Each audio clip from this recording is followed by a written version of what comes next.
Good afternoon, I'm Tatiana Murallas, and I am a student of bachelor degree in English as a foreign language.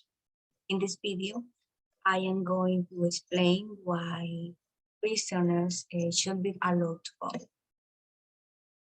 So what is the claim?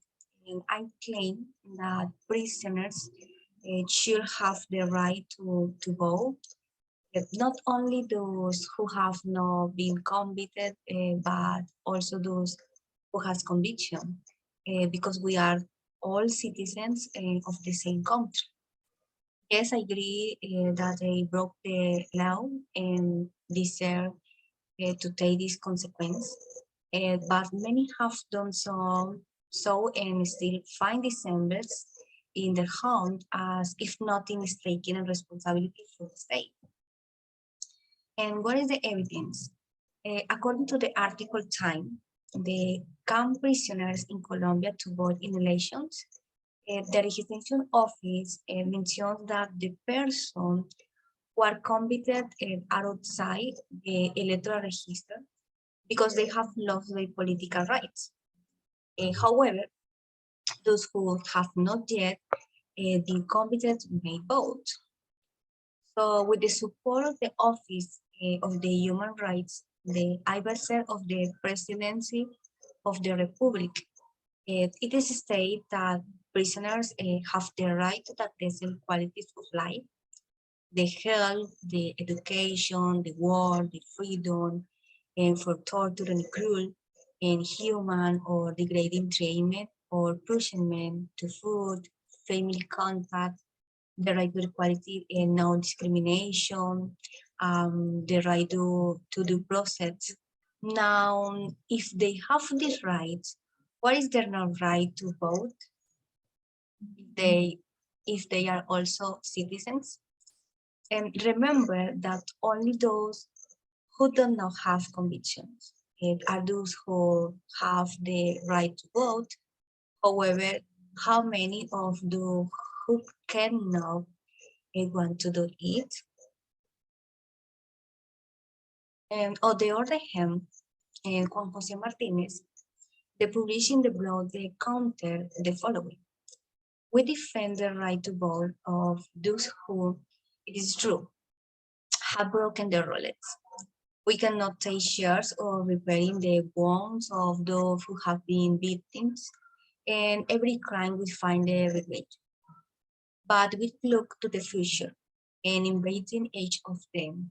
We are convinced that no strategy to increase security lead immediately to attack a phenomenon as complex as a crime.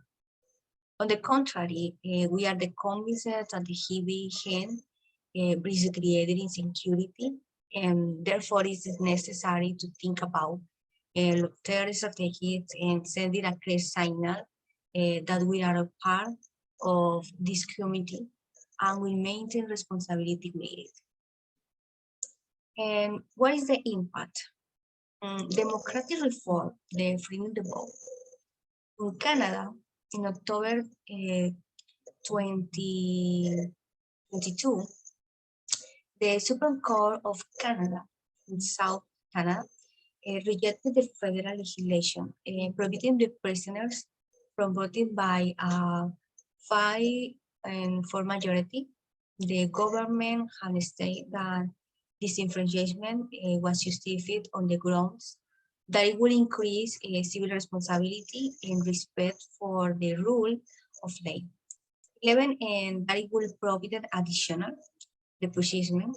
The vision of the majority summarized by Jock McLean was as follows. So, the legitimacy of the law and the obligation to obey the law derive directly from the right of every citizen to vote.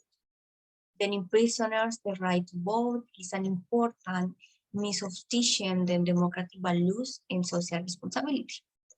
Denial of the right to vote on the basis of attributing moral unworthiness is incompatible with respect for the dignity of each person. It is also contrary to the idea that later obedience. Signs they are made by those whose conduct governs. Then the right to vote does not meet the requirements of a legitimate punishment, namely that the punishment should not be arbitrary and should serve a valid purpose for criminal life. As for a legitimate criminal purpose, neither the report nor common sense support the claim that the privation there is or regulation. So another impact is the political empowerment. Denying prisoners the right to vote can have a real impact of a country's.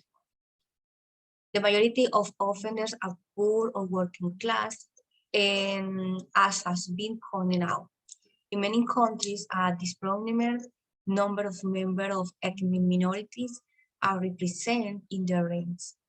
These groups are likely to vote for liberals or democratic instead of conservatives or Republicans. So this is a reference, and thanks for you see this, you watching this video. Thank you.